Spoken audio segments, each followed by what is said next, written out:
I'm going to say this. This is Channing Frye's opinion of maybe what happened. Here's my opinion of what I saw.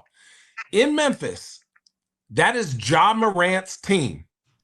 Ja Morant has only played 60 games one time in 4 years. Desmond Bane has almost been an all-star 2 of those 4 years. They've really focused on Desmond Bane, Jaren Jackson Jr., and then when Ja comes, Ja comes. I can see a guy like Desmond Bane likes structure, likes being having a consistent role. And with Ja being in and out and guys being hurt, trading your coach or firing your coach, what is that, 10, 15 games away from the season? That type of turmoil is not conducive for the best version of Desmond Bane, where the Orlando Magic each year have been making strategic moves of putting the right players for that team to get better. Okay, so for me, I think organizationally, Desmond was like, man, did I want Memphis to be great? But obviously, they're going in a direction that does not involve me, and I don't feel appreciated, where Orlando appreciates the shit out of me for giving up 4 first-round picks. Yeah, That's but what I would feel. We don't know that until you touch the floor. And first of all, let me say this. I was trying to sugarcoat the shit, but I can't. Here's the thing. Ja Morant has been injured. Yeah. Ja Morant has been suspended. Can you imagine what that locker room had to go through dealing with all that nonsense when you're there just to play fucking basketball?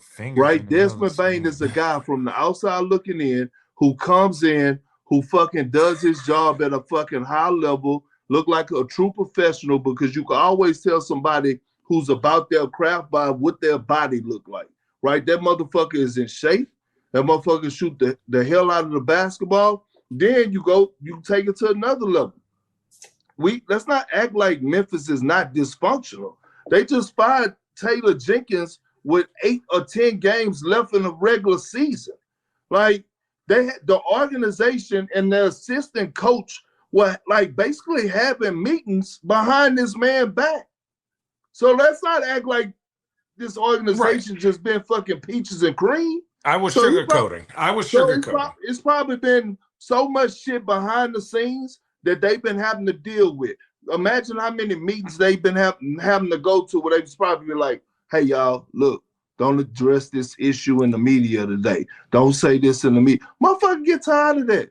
Like, you want to be there and just play fucking basketball, dog. You don't want to deal with all the extra shit.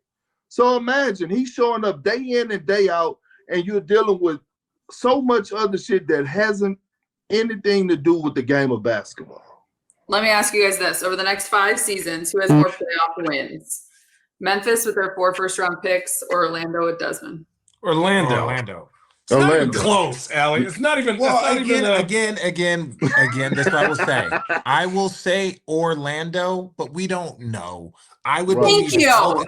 That we don't know. All things being equal, if everyone's healthy, I'm going to say Orlando. When you look at Franz Wagner, you look at at Paolo. When you look at that group and what they're adding, I would say them. That's a lot of picks, though. Let me ask you a question. Let me ask you a question. Since you with the big thank you, who you trust more, Ja Morant or Paolo Banchero? That's unfair, Kendrick Perkins. Why is that unfair? It's not unfair. I trust Paolo. I would trust Paolo. That's why we trust them to win more games. Yeah, it's really the best player. Now his injury last year. Why do you trust him more? I think there's a level of professionalism. There's a level of professionalism that I see. I trust Paolo more because I look at the body of work that he has put together in just a few years. Now, mind you, he had the oblique injury. Now, look, in 2 years, maybe he's not as healthy. But Ja Morant has been one of the more injury prone or banged up superstars over the last 5 years in the entire league. It's like Zion Williamson and then him, right? And Embiid. But that's what I'm saying. When you're in that category of like Channing says, he's played over 60 games one time in the last 4 years. You can't, right? And let's talk about this. When you look at OKC and when you look at Indiana, these dudes are at their 100th game.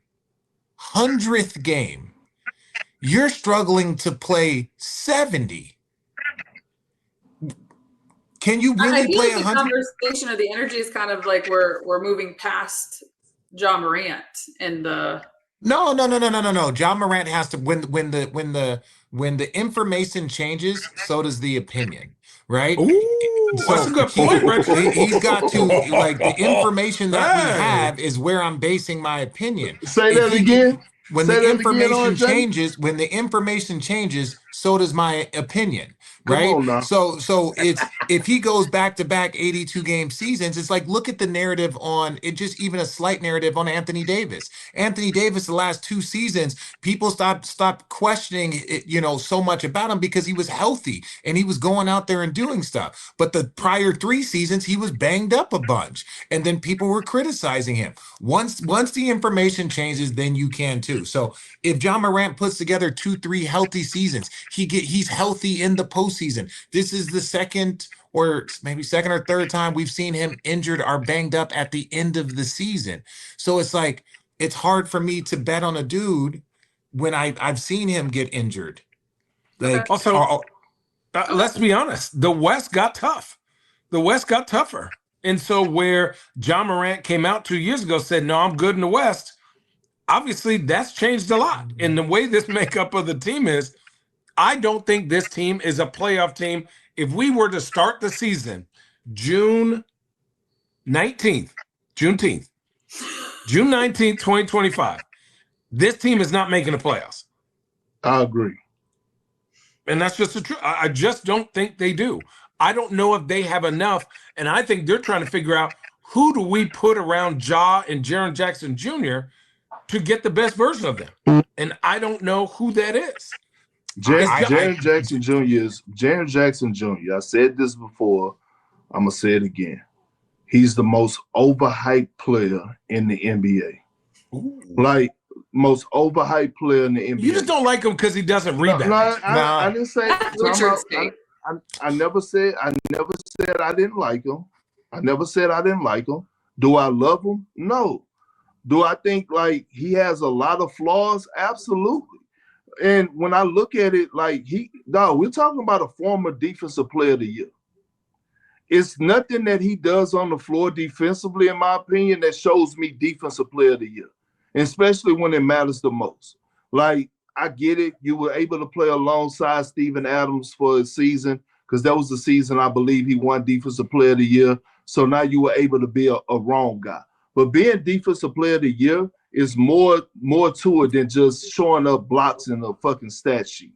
Like, and y'all know what the fuck I'm talking about. That's being able to say, hey, pick left, being able to show on the pick and roll, being able to play without fouling. We talk about and we criticize Karl Anthony Towns, and rightfully so, for the dumbass fouls he get. Jaren Jackson Jr. is probably worse. So no. I know. He does make dumb fouls, but he's not as bad as Cat. Fouls. So if you're asking me, and I'm looking at your 2 guys now who are your franchise guys, compared to the other guys that are leading their franchise, where do they put these guys at? I'm like, no. Like, I can't trust in Ja. Ja hasn't been available, right? The Rockets are going to be there. Obviously, the Thunder, the Mavs, the Lakers, like Denver is still going to be in the thick of things. Golden State, that's 7 teams already. Wait, Perk, Perk. I agree with you, but I think this is the part that we should say. When Ja Morant and Jaren Jackson Jr. show us and prove to the basketball community, right? When he said that they were good in the West to Malika, a lot of us believed them because their trajectory was on that space, right? And now it was a matter of going out and proving it. And they have not proved it. I think if you would ask Ja and ask them, do you think that your team has maximized what you're capable of doing in the last 3 to 5 years? I hope they would say no, because a lot of us had them being one of the top 2 or 3 teams over the next 5 years, given their young core of Bane and Ja, and they haven't, to the point now where they're starting to break up said team. So like, obviously the franchise looks like they're trying to tweak some stuff. They're firing coaches. They're trading like one of their better players. They're changing it up. So if the franchise is changing it up, we're allowed to change up our opinion on what's going on there. Okay. My take on Richard's take about rebounding, Rich, to clarify, because your face went sideways and people probably caught that, was that you were just baffled that he only averages like 6 rebounds. That's all. That to me, that Jaren Jackson Jr. Yeah, that's all. That to me, I think, given his capability and his talent level and the things, right, I would expect a higher number. It's that to me is like a point guard averaging 4 assists, a starting point guard averaging 4 assists.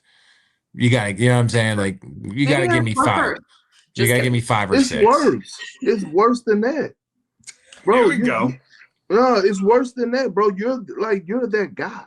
Like, what the fuck? You gotta be like, in today's game, dog. 10 rebounds, dog. You should, like, 10 should fall in your fucking lap. Yeah, I did not. I'm an awful rebounder, and I got 6. So when I shot threes all the time, like, I used to be like, "Ooh, 7, man, get that pop wallet out."